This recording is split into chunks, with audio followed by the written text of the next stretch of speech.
How do you start Yep. that conversation when you start noticing, like, boy, maybe Farmer Brown's acting a little bit different today. Maybe in the last couple of weeks Right. he's been really down, or I've seen posts on Yep. social media. How do I handle that? How do I reach out? Yeah, such a good question, and the first thing is that noticing. Like, I'm noticing that something just is not the same with them. Like, it might be their personality, it might be their mood, it might be how they look, their appearance, but there's some departure from how they were. Or maybe they are making some statements or posting things on social media that indicate hopelessness, it's not worth it anymore, my family would be better off without me. Any statements that have kind of that finality to it, that it's not worth it anymore. It could mean they're saying financially farming is not worth it anymore. Okay, that's a whole different path than my life's not worth it anymore. But the only way we're going to know is to ask what they mean. Yeah. So whatever difference we're noticing, maybe they're withdrawing, maybe they're, up all night, uh, whatever whatever we're noticing that's causing us to have some concern, that's the place to start.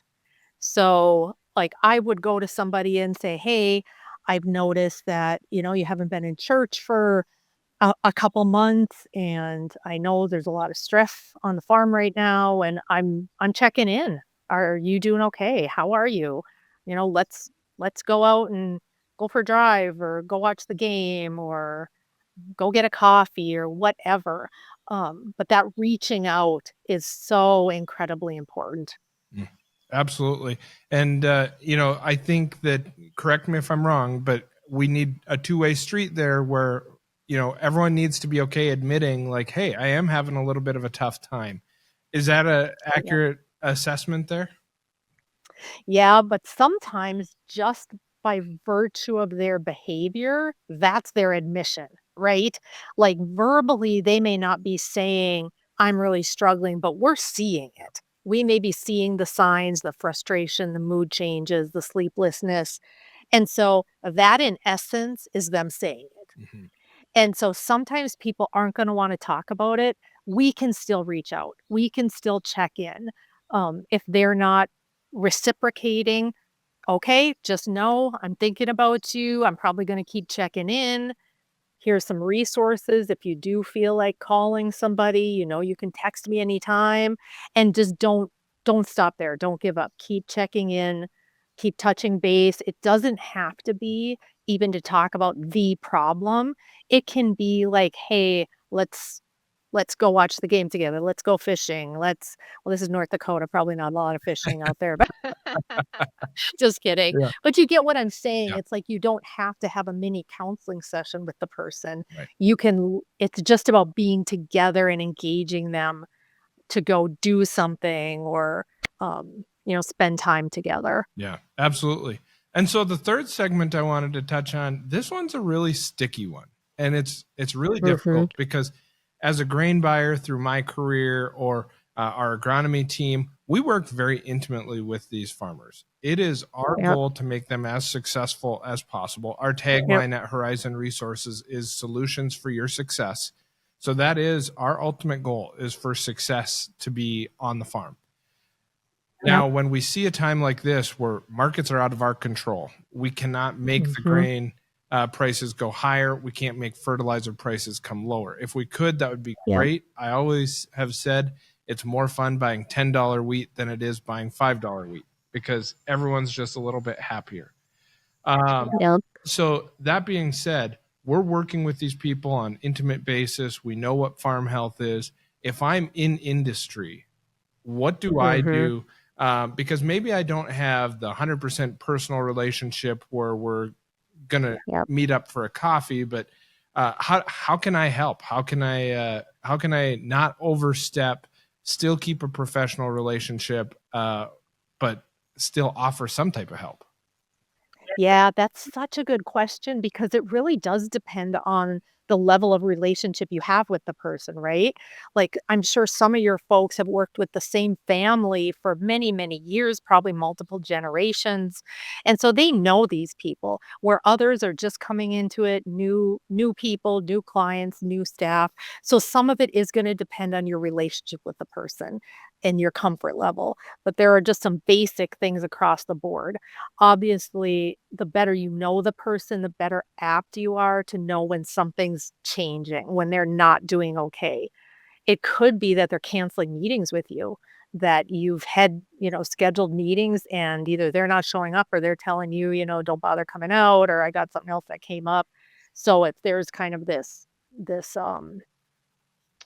distance, I guess they're putting between you, that's a time to not disrespect what their wants are, but maybe just say, "You know what? Just even a little 5-minute touch base out on the farm, just so I could say hi, drop some stuff off." Yeah. So, don't let them close the door on you completely, if possible at all, being respectful, but still maintaining that contact. Um, if you have a close relationship and you're noticing some things, then checking in on them, just saying, "Hey, last time I was here, things seem different. Are you doing okay? I know it's tough right now." And then be that listener. Mhm. I'm sure, and I hear this from egg business people all the time, that the first 75% of their visit is listening to the stressors of the family and the crops and the weather and the livestock. And then maybe that last 25% we can actually get down to Yeah. business. That's okay. That is about developing relationships with these folks who are chronically stressed. By and large, farmers and ranchers are chronically stressed, which means their stress level has been up here for a long time, and they have not had the opportunity just to relax, let those cortisol and adrenaline levels drop. It just hasn't happened for them. So, a couple other really kind of key tips. Um, when you are working with them, knowing the chronic stress piece, knowing their brains are taxed, reminders are important. Um, Anything that you want them to remember should be written down. If you can make a chart, if you can make it color coded, all the better, Mhm. because these are not people that are going to often be able to. They don't have capacity to read narratives, paragraphs of information. It's quick, it's a bullet point. If they want more, they can ask for more. So the listening, checking in, reminders, making things visual, all really important. And I would say along with that, have resources handy. So are there farm or egg specific resources in your region? So some of it might be, a counselor that's designated for agriculture like I am. Some of it might be stuff through extension on the website. Whatever you can find. And even verbally telling them, I met with a few farmers and, they have found help in this area. I just had a call with a farmer this morning and he, after 12 years, went to the doctor, the medical doctor. And it's like, that was great because he's having physical effects from his stress, and he might not have been as motivated to talk to a counselor if he had not gone to that medical doctor first. So all of those things are good. Any kind of reaching out, any sharing of information, that you found helpful with other farmers can be good. If you hear about programs, passing the word on. We always assume people are getting all the news. Some are not. Some are pretty isolated. They're not on their computers. Um, and I think the hardest is when you are sensing from them that they are actually in a place of potentially being suicidal. It's like that's the biggie. It's like, what the heck do I do? Unfortunately, to date, that I know of in North Dakota, I believe there's been 4 Mhm. farm suicides this year. Um, I don't wanna speak Yeah. for the entire cooperative network. I don't wanna speak for every bank out there, but when I Yep. say there's alternatives, there's alternatives. I hope that people Yep. 100% realize that. One of my favorite coworkers I've had in my career, he was a farmer. Farming didn't work out, and he came to work at the Yep. elevator. Yep. There is options out there if farming ends up Yes. not being the calling. But we've also done our best as a cooperative to be fiscally sound and give ourselves a position where Mhm. we can offer some flexibility. We're working day and night on programs that we can offer to try and alleviate some of the stress Awesome. as much as we can. But there's still, like I said, only so much we can do. But Yep. what do we do when we talk about suicide prevention? How do we Yeah. get involved in that? Because I talked about earlier not wanting to say the wrong things, and Right. there's no easy way to jump into such a heavy topic. So No. let's give everybody some tips on this, Monica, because we need to. Sure. And I will even say, I mean, I've been doing this for 30 years, and it's still not easy for me Yeah. to broach that subject with people because you don't know the reaction or response, and of course, we all have that fear that what if it happens?